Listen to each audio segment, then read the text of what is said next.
discussion today is being offered in connection with this exhibition project. We have an exciting panel today, and I'm excited to introduce you to them now. Katherine Megumi Shozawa is a socially engaged artist and educator. Her work is linked by a common focus on the visual and cultural vitality of inclusive public space. She serves as Director of Community Engagement for the College of Art and Design at Lesley University. Welcome, Katherine. Sara Zewde is a landscape architect and assistant professor of practice at Harvard University's Graduate School of Design. Her design approach works explicitly to illuminate the distinct cultural and ecological qualities of a place. Welcome, Sara.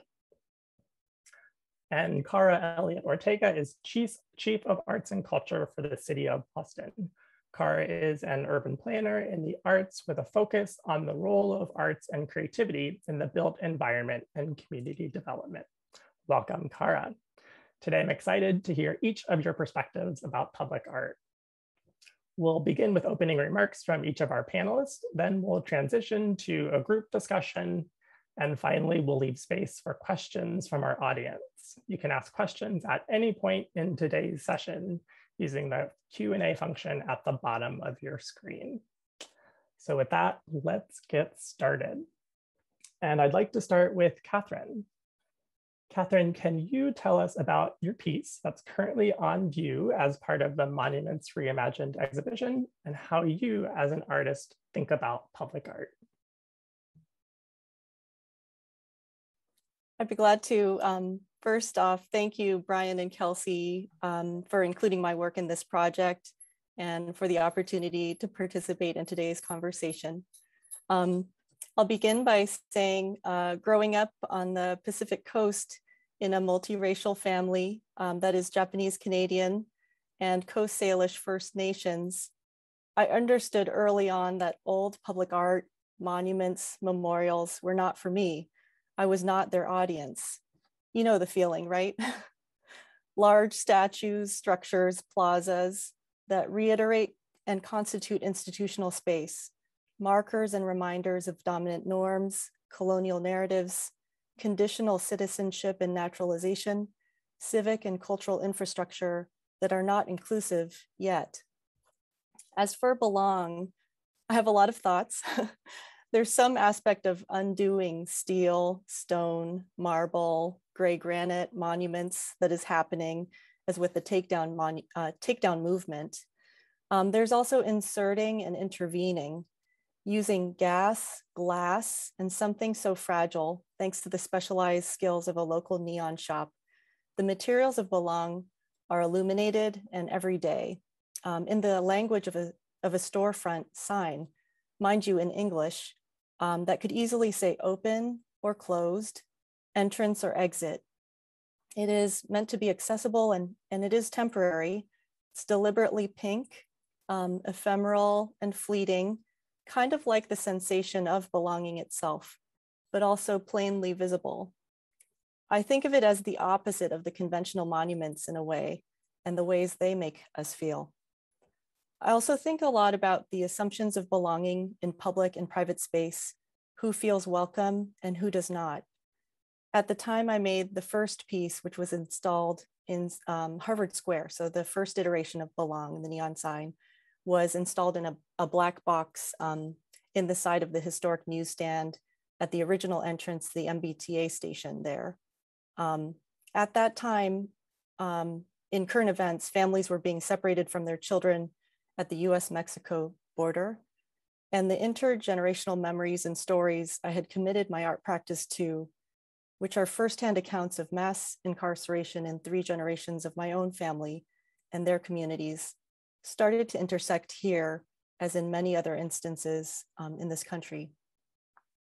I also think a lot about the ambiguities of the piece itself, which the sign itself appears so didactic, right? What's there not to get about belong? But I hope that there's some ambiguity that offers possibility. Can belong be read as an imperative? It's cursive English handwriting font, the useful and unuseful things you learn in school. particularly when you are not part of the story in its past, present, or future. Katherine, thank you so much. And one of the things that I admire so much about your work and about working with you very, very closely on this project and bringing your work to this exhibition, it was really clear how intentional you are about the audiences for whom your work is designed. And that was very clear in your process, is that the audience was so intentional. And that reminds me of Sara's work. Sara, as a landscape architect, you work on projects that the public will eventually interact with. How do you approach a project and consider the people who live near a project and the history of the neighborhood in your design process? It's a great question. And I'm lucky to both be a practitioner, but also an academic, where I get to reflect and challenge and grow the methods of my discipline. To do that, I am often buoyed by the writing of Bell Hooks. She writes about the aesthetics of being, that just simply being can be an act that's challenged in space, right? To just be, to go to the store and buy Skittles, to sit in a park, to sit on a park bench, to live your everyday life. It's actually a lot of moments of everyday life that are met with violence and with a threat. And so, as a landscape architect, I have the privilege, honor, and burden of designing spaces that have the aesthetic of being. And I think we can take those aesthetics, the aesthetics of monumentality, as a given and the ways to tell stories. That's why I think people feel a sense of loss when monuments are removed, because of an aesthetic that's so didactic and so prescriptive, and a narrative that's easy to understand. This is a man or a woman. This is the date that it happened. These are the names of the people that happened to. Here's a wall. Here's where it happened. Da, da, da, da. And it's so singular in its narration of a story that when we don't have it, we feel like something is lost.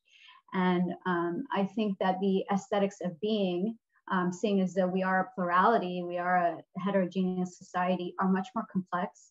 And I'm more interested in the complex narratives, the stories that we tell ourselves about who we are, and how landscapes, everyday landscapes, not just monuments, not just objects on pedestals, not just names on walls, but how is everything we build telling a story? How does a curb, a tree, a park bench, sidewalk, the kind of banal stuff of everything, to me, is a tablet. It's telling you something. If it's telling you nothing, it's telling you that whoever designed it believes the world is right the way it is and it shouldn't change. And so everything is designed. That means everything has people that have shaped it. What are those people saying? Whose stories are reflected and embodied in it?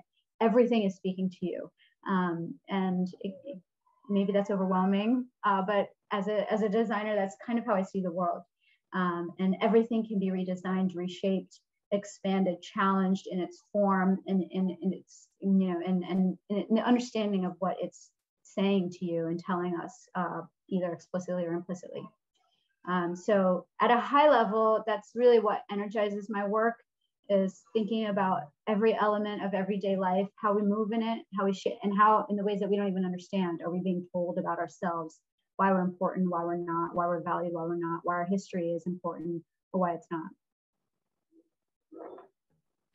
Sara, thank you so much. I love this idea of, everything can change, right? And I think that's such an interesting idea that's so relevant to the conversation that we're having today, right now, and also this kind of larger conversation in this movement where monuments are being taken down, and we're considering this question of what comes next, which is actually a really interesting question that I think everyone is kind of grappling with right now.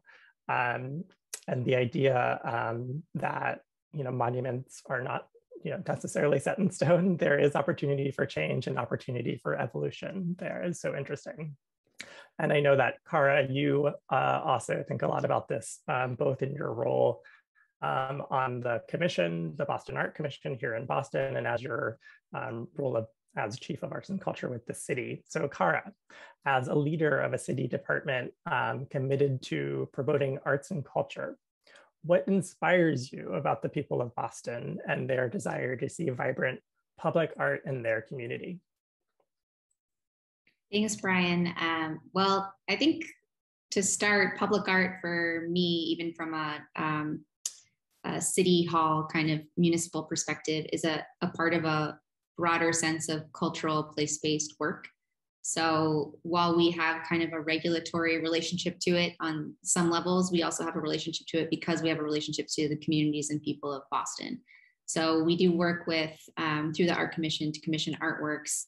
We help fund and support temporary art that comes from community members and artists and creative workers that's amazing and inspiring and pushes boundaries and brings works to neighborhoods that maybe haven't had them in a really long time in terms of new contemporary artwork.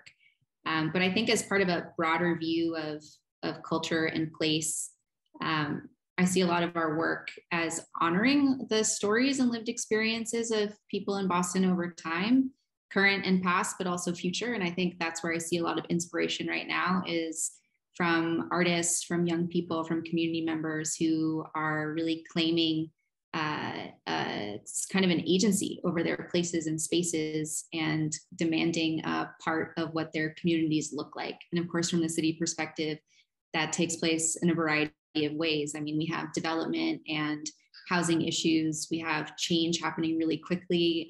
We have issues around climate change that affect our landscape and our building. And I think that from, for a lot of community members, what you see or what you experience of that kind of culminates in a lot of things changing around you at your neighborhood level, really locally, that you feel like maybe you don't have control over. And I think what we're seeing from a lot of, I think, particularly emerging artists and kind of, I would say, cultural organizers in Boston is kind of reclaiming that and saying, how do we get control of this situation, and how do we actually leave our imprint on this? And what is our legacy in the city of Boston, but also as it manifests in public space, and actually engaging through our kind of creative labor and community building and collective action, a sense of what it means to be here right now and what that can look like going forward. And I think those conversations are incredibly exciting and inspiring, and they don't necessarily come from calls for public art interventions. They come from community work that's happening, that has been happening a lot of times over decades in some of our neighborhoods in the city of Boston. So I think where we get an opportunity as the city or as the Mayor's Office of Arts and Culture to be able to bring resources into that conversation and help build on a lot of work that's been happening over maybe even generations in different communities about what that really looks like, that's where I get really excited. And it's not necessarily public art in the sense of like an object sitting in space somewhere out in the world, but in terms of creativity kind of being enacted in the public sphere, whether that's through design or landscape or creating together in public space or other kinds of interventions that really create that kind of creative civicness together in public. Even if that public is maybe a small or intimate public, as opposed to kind of our idea of a lot of people passing through like a Copley Square or something like that. So there's just huge, rich variety. And I think we're seeing a sense of urgency from a lot of our local artists that we need to take more action and more kind of interdisciplinary action through that creative place-based work. Kara, thank you so much. And that last point of the variety of kind of approaches and the multiplicity of approaches is really interesting, from design, landscape, what we think of as traditional art, and this concept that you touched on at the beginning of honoring the stories and lived experiences, current and past, is also interesting. And I think I'd like to transition to our kind of moderated panel discussion and invite the panelists today back to the Zoom stage for this next portion of our group discussion. And I'd like to continue with the thought that Kara, you mentioned as you were getting started. And it's an idea that actually Professor Zewde, you mentioned in a previous lecture, the idea that, and I'm quoting here from you, it's the quote is, "It's the built landscape that makes people feel like they belong in the world," end quote. And to me, such a kind of important quote that resonates with our conversation today.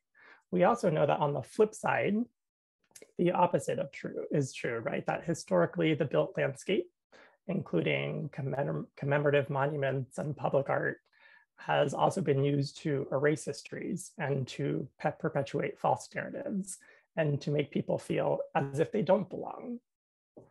So my question to all of you to kind of get this next portion of our conversation started is, what kind of public art could make your community more welcoming to all, where people feel like they do belong?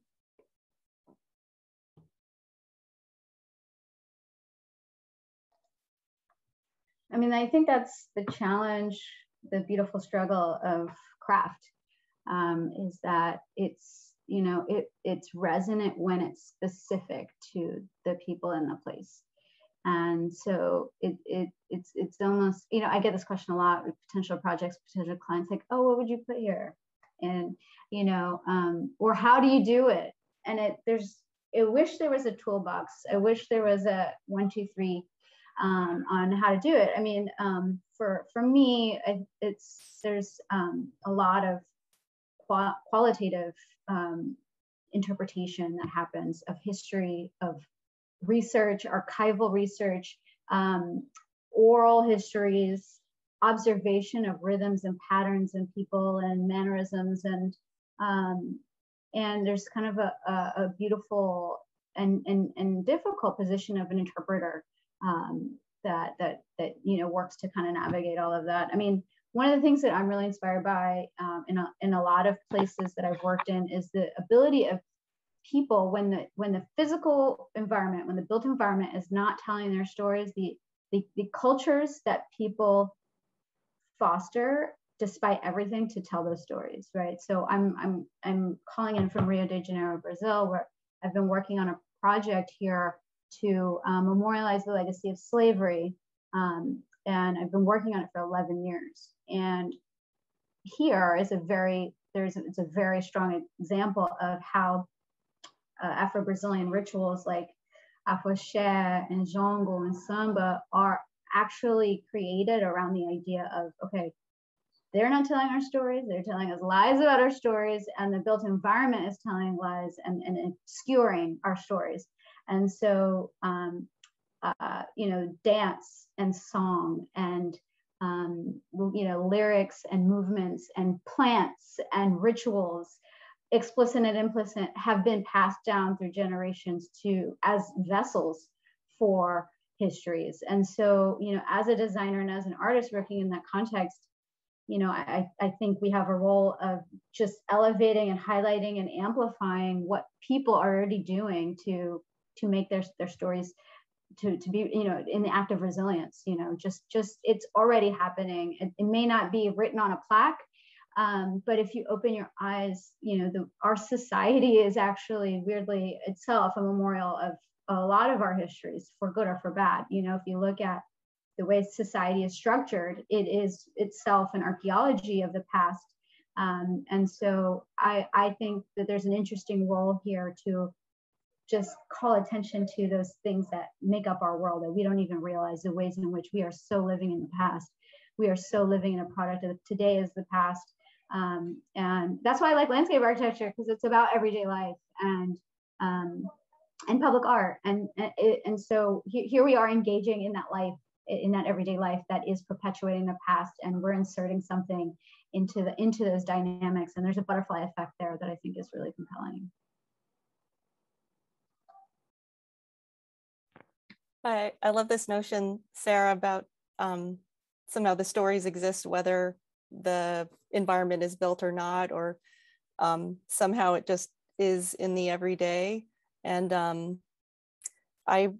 what I'm reminded of is I guess I'm thinking about the natural landscape in this case. So Brian's earlier comment about the histories that are erased, and was very fortunate this past year to work with a group of talented design and interactive design students at Lesley who partnered with the Massachusetts Indigenous Legislative Agenda and Native cultural and political leaders to develop a public artwork that would draw out the stories that are there, but we might not know exist. So the result was or continues to be, a small billboard at the Degordova Sculpture Park and Museum, which is a lasered wooden panel that has the message, "You are standing on native land." And in the center of the billboard is this circular viewfinder through which any landscape that you see as evidence, is part of unceded territories of, if you're in the Commonwealth of Massachusetts, Wampanoag and Nipmuc peoples.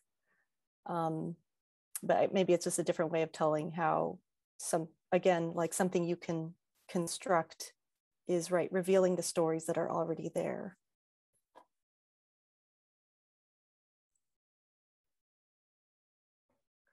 All right, you just unmuted, go for it.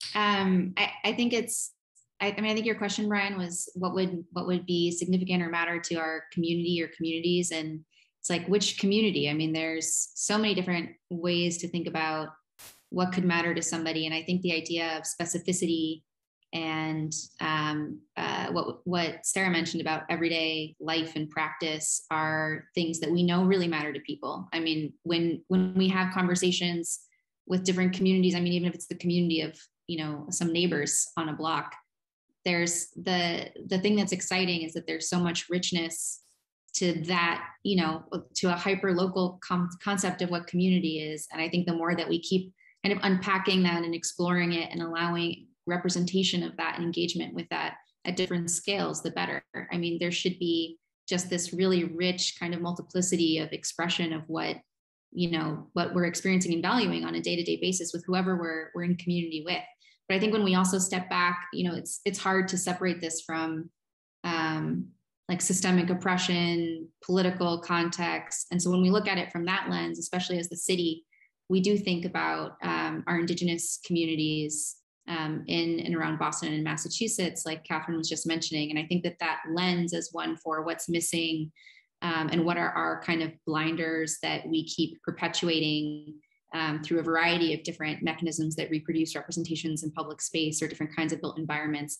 I think centering an Indigenous community, centering the Black community over time in Boston specifically, we start to be able to really unpack what have the issues been and who's been systemically excluded. And it's really, really hard to have a conversation in a lot of different rooms in the city of Boston about representation that doesn't just start with, Puritans or, the Revolutionary War or some of these kind of colonial things. So already we're starting from like a really, really constrained area that has a lot of these prejudices and politics built into it, but people assume is neutral.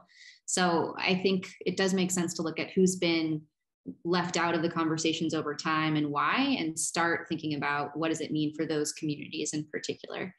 So I think, from a city perspective, we hold both of those things at the same time, that there is a political awareness that we can bring to this, and also that there are these kind of multiplicities of everyday life that are happening all the time, all around us, that could be explored in their own right. And just, to kind of extend that, one of the things that I kind of wrestle with when we're talking about public art is that by definition, public art is for everyone, right? It kind of is at the city level, at the national level, is accessible to everyone.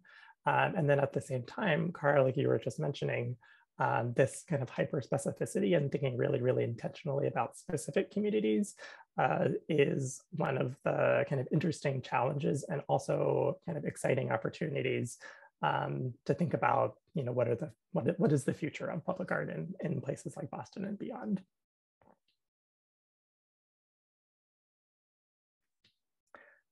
I'm going to continue on with the next question. So I'm thinking a little bit more specifically about public art and monuments. And this is actually a question that we have in the Q&A.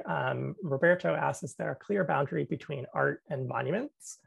And then a follow-up question that I had is this idea of, what is the role of monuments and commemorative monuments in public art and memorialization projects in public art? What is the role of that type of art going forward?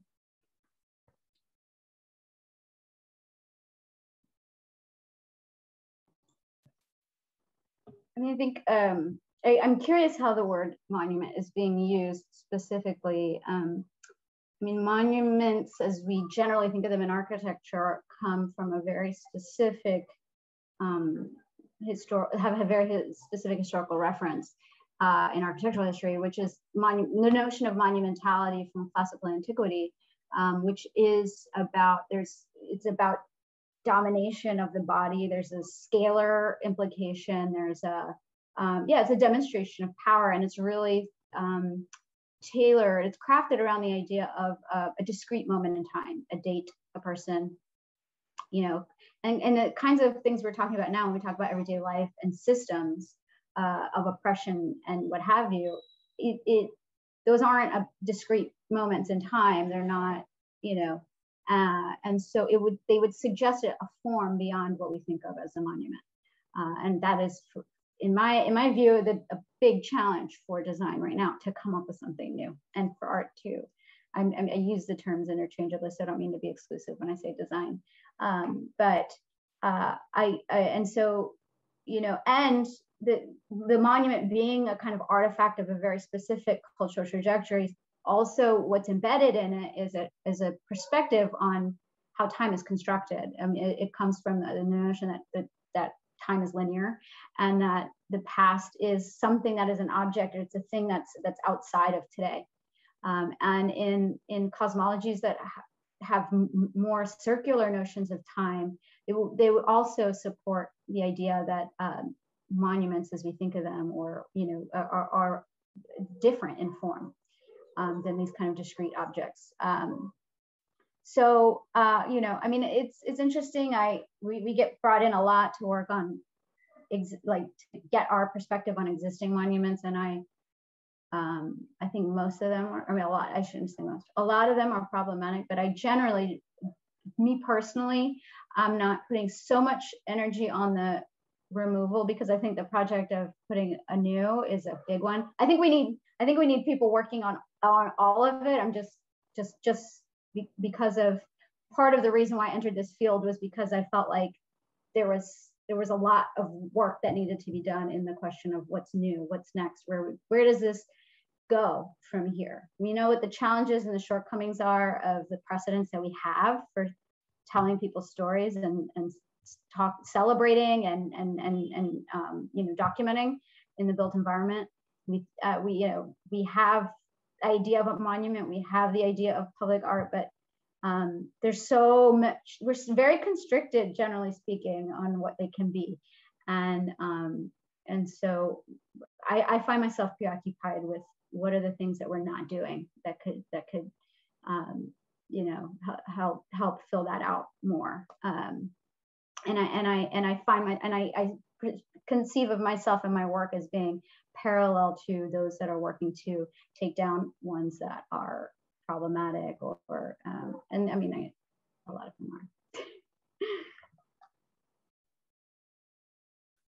are. And what exciting work for artists to be doing, right? Artists are individuals who function kind of in this in-between space, or this kind of space of unknown. So Sarah, really interesting, to hear you kind of reflect of maybe not quite knowing what comes next, but artists have ideas, and they have really good ideas. So how can organizations and institutions help support the work of artists to help us figure out what comes next? And Katherine, you and I have talked a little bit about this idea too, just in the course of curating Monuments Reimagined and thinking about the future of monuments in general. I know in your opening remarks, you talked a little bit about thinking of Belong as almost an alternative monument. And the original iteration of your Belong piece was also paired with public programming, right? So, to me, that's an interesting example of taking a traditional kind of form of art and pairing it with very intentional programming to think about impact. And I'm wondering, Katherine, how do you think about this question of, what is the role of commemorative monuments in the future, if any? Yeah, it's a hard question. I was thinking just now about the potential, like, as monuments are taken down. I was recently reading about Adam Pendleton's new exhibition at the MoMA, Who is Queen, for which he actually creates this experimental projected documentary, like a black and white film, about the surface of the monument as protest and statements are expressed at the base and the pedestal, but also the statue of Robert E. Lee before it comes down. So sort of the potential of the surface and as the process of taking down could be the artwork itself. I think too, Belong in particular is less interactive than most of the projects I've done in the past.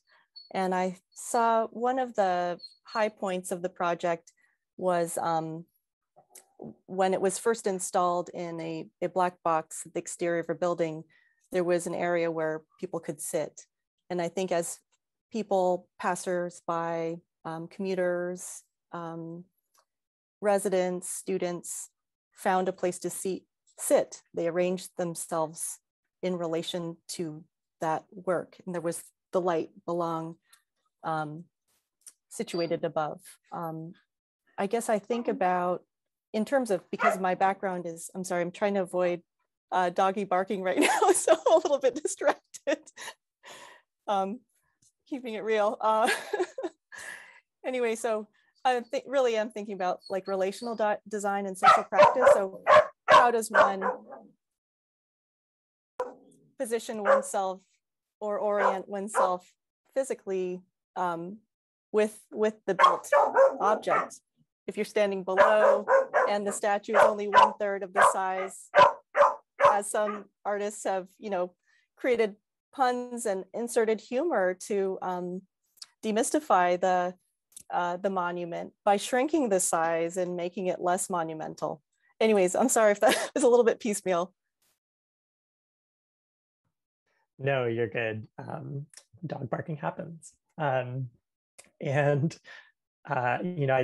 love the idea that the takedown of the monument is the artwork itself. To me, that's a really kind of interesting way to think about the future of public art. And I'm wondering, Kara, how you think about that within the kind of systems of public art at the city level that sometimes seem really complex to me as somebody who kind of sits on the Boston Art Commission and is kind of more involved with the kind of process of public art coming to life. And wondering where you kind of see flexibility or opportunity to think flexibly about new forms of public art that we've necessarily not really explored in the past. So programs or a takedown as a work of art. I'm not sure how do you think about that? Yeah, I mean, I think that's the question that we're definitely in right now. And I think that Sara really hit the nail on the head in terms of what are the characteristics of monuments that could be turned inside out or questioned as we think about what's new. I mean, scale, permanence, and the sense of time that comes with that, putting things on a pedestal, particularly people and concepts that we want to sell in that moment. That kind of hero relationship to figures. I think all of those things are things that could be reinvented, and we don't need to necessarily be trapped in thinking about we might be thinking about what do we need to do with our monuments that exist. And that's very much I think a public municipal project in a lot of ways, because we own those things and we are responsible for them, for the public in a larger sense. But how to have that conversation without getting trapped in how to just replace monuments with more monuments that adhere to those kind of standards of what a monument is. And I think we have a lot of room to turn that inside out and to say, when we do a call for artists, to say that we specifically are looking to engage with people. Maybe it's not even through a call for artists. Maybe it's through engaging with artists as artists in residence with us in these topics in a more long-term way, right? The process itself and maybe even the funding itself should be different from the way that we've commissioned other kinds of artworks in the past that create more of a monument structure. So I think that there's room there, but the funding and the process and the regulation do have an impact. And, right now in the city of Boston, we have a Percent for Art program. It's the first time that the city's ever had that, which is great. And it comes from a place of thinking about capital dollars and capital investment. It can't fund programming, right? So the structure of the support and the process that comes with that has an impact. So I do think that there's some thinking to do about, like, how do we really support and fund more of the experimental space? And then the policies that go with that to actually be able to kind of scale that sort of support. But I think we have a lot of opportunity right now, and there's a lot of demand right now for the city to do that, especially coming out of having removed a monument, a memorial for the first time, maybe the only time, but having gone through that process in the last 2 years and really needing to have an answer for how do we sit with this? What are we learning from this? And how do we engage in reimagining a different future coming out of it?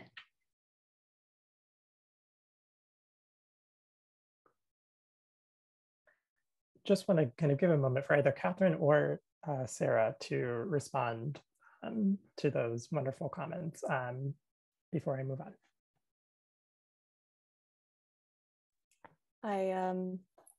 It's a quiet moment again. What resonates with me was something you were talking about earlier, Cara, I think, and Brian, you highlighted the multidisciplinarity of basically the interdisciplinary nature of monuments, monuments that could be in the future, where they escape the convention of that object. I wanted to make a plug for, more temporary public art, social practice. If monuments are about people and our relationship to communities, relationship to one another, each other's histories, I feel like social practice, socially engaged art, though, can be object oriented, are a way of reenacting those exchanges that affirm those communities' vitalities. Yeah, I mean, I would just underline what my co-panelists are describing, which is the huge opportunity to, I think Cara put it, oh gosh, you put it well, now I'm forgetting it, but it hit me when you said it, to kind of turn all the conventions inside out. And the idea of social practice and really the process of public art as central to the product of what it is. I think there's so many interesting things happening, and again, I think all of it can be challenged and pushed and reverse engineered, and I'm so energized by what art is capable of doing in this space, in this time when what we need is to really shake things up. I think there's just immense opportunities and limitless opportunities in that regard. So yeah, I heard that probably most of the audience is artists. So I hope you hear the call, the challenge that my co-panelists are giving you all, are lifting here, and I hope you're energized by it too. And what a good challenge, right? And that is my next question. in that I think there are probably a lot of artists who are listening today, and all of you are individuals who are kind of intimately involved with the process of public art.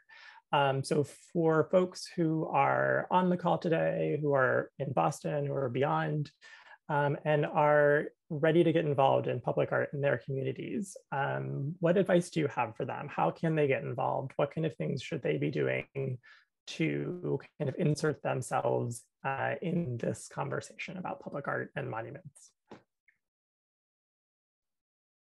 I was just gonna say more programming like this, more conversations, multiple conversations. I think it takes getting to know your community or the many communities that you identify with, talking to strangers, getting to know your neighbors. I think that getting to know people and building relationships helps to develop a community practice or co-design or co-generated public art as it can be. It kind of reduces the singular authorship and invites a collective creative process.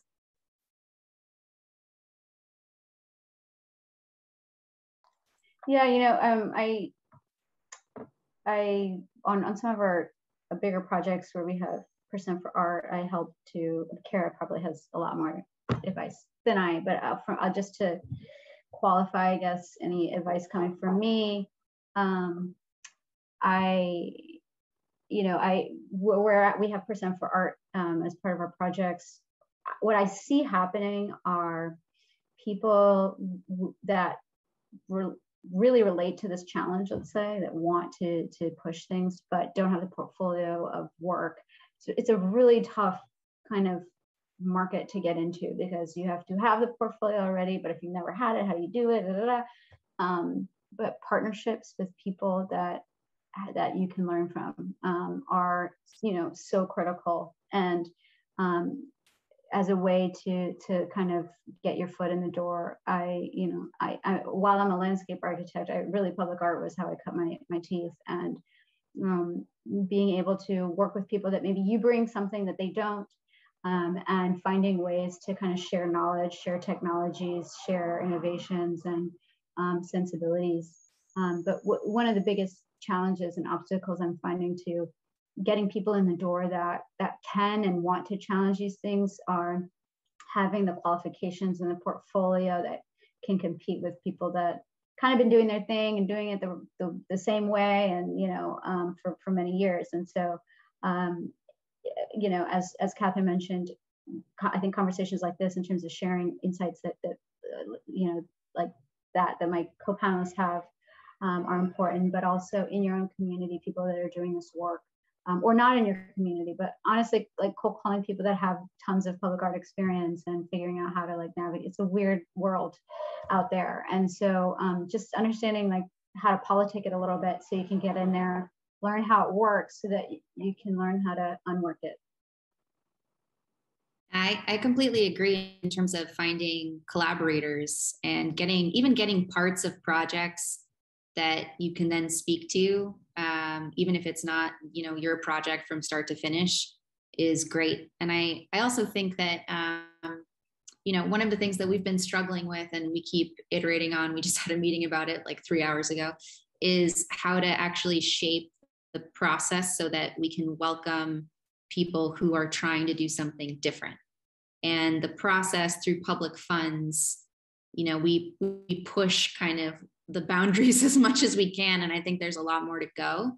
But in the meantime, we are interested, we're interested in what you're interested in doing. And so I think a lot of times, I think people kind of wait until there's a transactional moment to engage with us.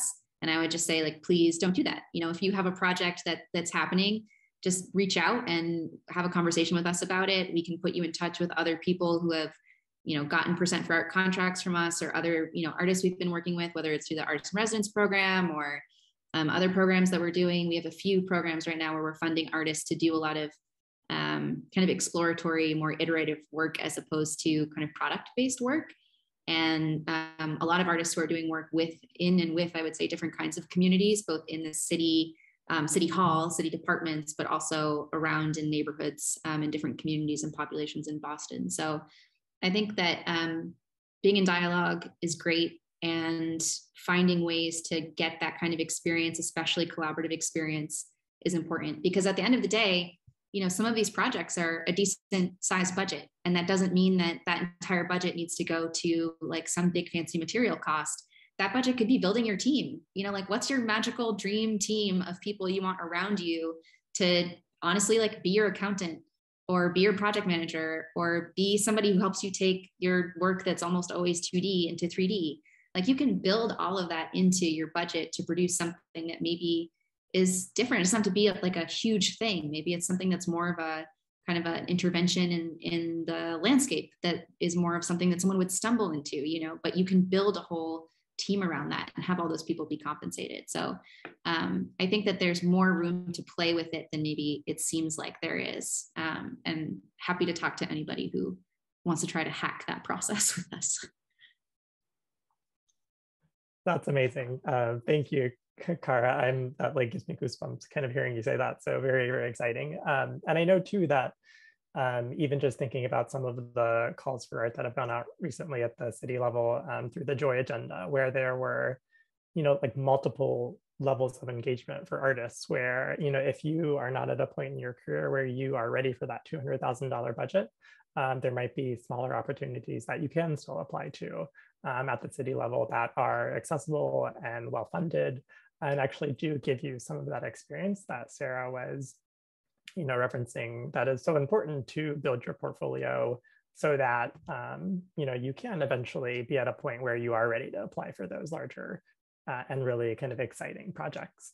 And to me, that's, you know, such wonderful advice. So thank you. And we are actually going to transition to our audience Q&A, and we have so many fantastic questions in the chat. I'm going to start with some of the questions that our audiences submitted when they registered for the panel, and then we'll go from there. So a question that a few individuals have kind of asked in different ways, and I'm kind of summarizing and pulling a few questions together here, is the idea of kind of groups or individuals working together to bring public art to life. I'm not sure if any of you could kind of speak to that, or if you have experience of kind of working more collaboratively as a team to bring public art to life, and how do you do that?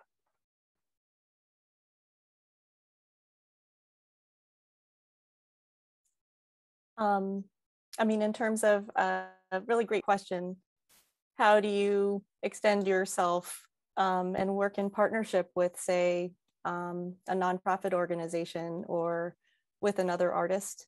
Again, it's time and relationship building. It depends on the context, the environment, the community, and each of your relationship to it. If, say, you're going for a particular neighborhood to offer a project or proposal, I think it takes time to kind of build your team. I think Kara was talking about that a bit. I think it means entering the unexpected and being open to new ideas, and the belief that you can actually do more together than you can as an individual. I think too, there's a way of being highly dependent on your audience and your participants and the folks who view the work. One idea was having, well, in our conversation today, was about how the public artwork itself can be a survey, a way of asking questions to the viewer. What do you want to see?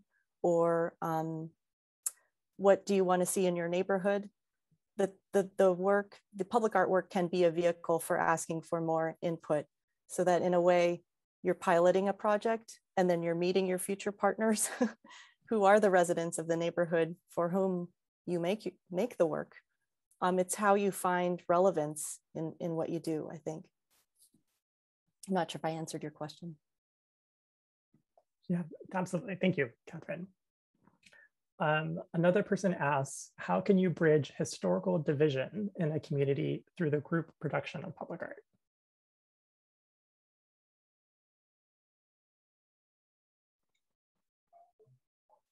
You know, that's tough. That's the question of maybe my life. But I do think that one thing that I rely on a lot is storytelling, because, you know, we can find ourselves in parallels of ourselves in stories, and yet they bring us all together in some way, these stories, right? There's different entries. So that's, for me, like how I think about it is, if you tell a story, there's multiple entry points for people to relate to that story, but at the same time, we all can come together, we have a piece of the story. And so, you know, navigating what stories resonate is a process that needs to be given just as much creative investment as the art itself. It is the art. It's the art of storytelling, right? And you have this kind of artifact at the end, but you know, I think that's the project itself is the storytelling and the interpretation of narrative. And I think, I mean, that's not to undervalue or minimize, rather, the physical dimensions of art. But it's only, I say that, I emphasize that only in reaction to our, I think, historically not valuing enough the process of it. And I think that it also lends itself to really innovations in art, right? When we invest in the really careful narrative and storytelling that bring people together. You know, in my own work, it has really focusing on that as a generator of craft, of, you know, for me, that's where I get, you know, in my industry, we often have like a library of construction details. A curb is going to get made this way. These two materials are going to come together in this way, and this material is going to be finished and expressed in this way. And like everybody's got like the curb folder on their desktop. You know, we don't do that. We really figure out the story, work with the community on understanding whether it resonates, and look for clues in those stories about material hierarchies and ways that, even at the detail scale, and I think this relates to art making as well, in the sense that it's a craft, that the piece, the physical dimension of your art is expressive and uniquely telling a specific story. And I just think that there's just, if you really let yourself go in that process, you'll end up somewhere you never imagined you would. So that's, anyways, how I work. And I think everybody has their own way of doing it. I'm just here to say that I think that the how is art also. Thank you, Sarah. And that actually kind of leads into another question from Thomas, who has asked a question in the chat that could relate to this idea of kind of narrative and storytelling.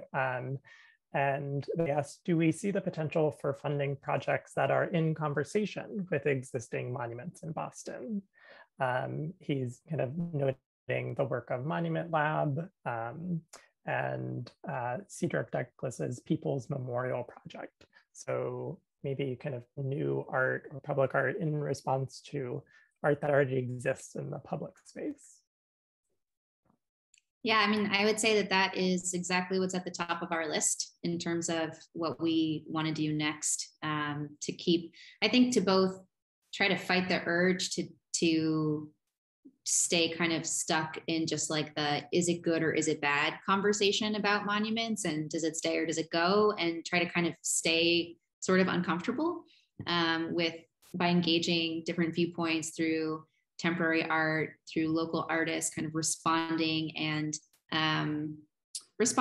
or doing their own kind of creation or erasure around some of the existing monuments that we have. I think things that can help us imagine, like, what would it be like if this was never here? Would we notice? Would we care? What does it mean? but also creating some dialogue back and forth with the existing pieces. And I think it relates to one of the biggest questions that we have, which is about this kind of word that I feel like we all use, but nobody really knows what it means, which is interpretation. So there's a lot of like, oh, we'll solve this with new interpretation. And in my head, I think about, like we still have all the monuments, but now there's like plaques everywhere, or QR codes everywhere. And so that can't be what the future of interpretation is and education is, right? So I think working with artists and relying on our artists who are here and already engaged with this to support them and imagining what that kind of almost like effective relationship to existing landscape is absolutely what we would like to do. Thank you, Kara. And again, also relates to another wonderful question in the chat. And Robert asked, do artists creating public art or monuments today need to be aware of or accept the possibility that their art and the monuments created may well become rejected in the future, especially monuments? So, that's an interesting question in thinking about the flexibility of monuments in public art and kind of knowing that contexts change and we evolve and have different viewpoints over time. How do we think about that as artists?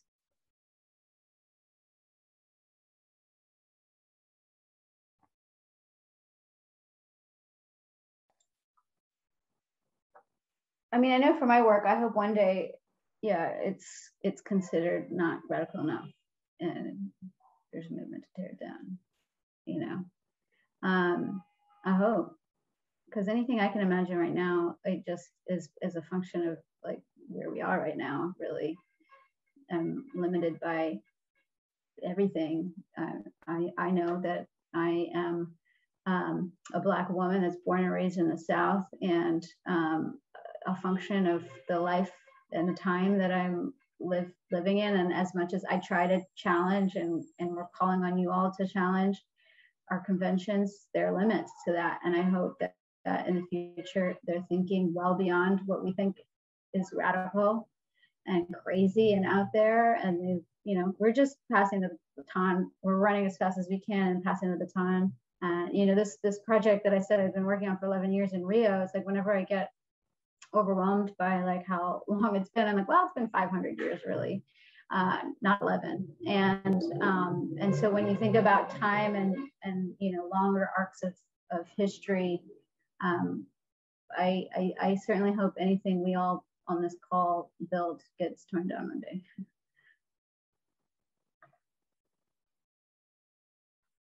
Sarah, that is an interesting note to end on, but I think thinking about the future is an exciting note to end on. And we are just about at time. So I want to thank our panel today, Katherine Megumi Shozawa, Sara Zewde, and Kara Elliott-Ortega for participating in this timely and wonderful discussion. And thank you to everyone in the audience and to those who participated by submitting questions.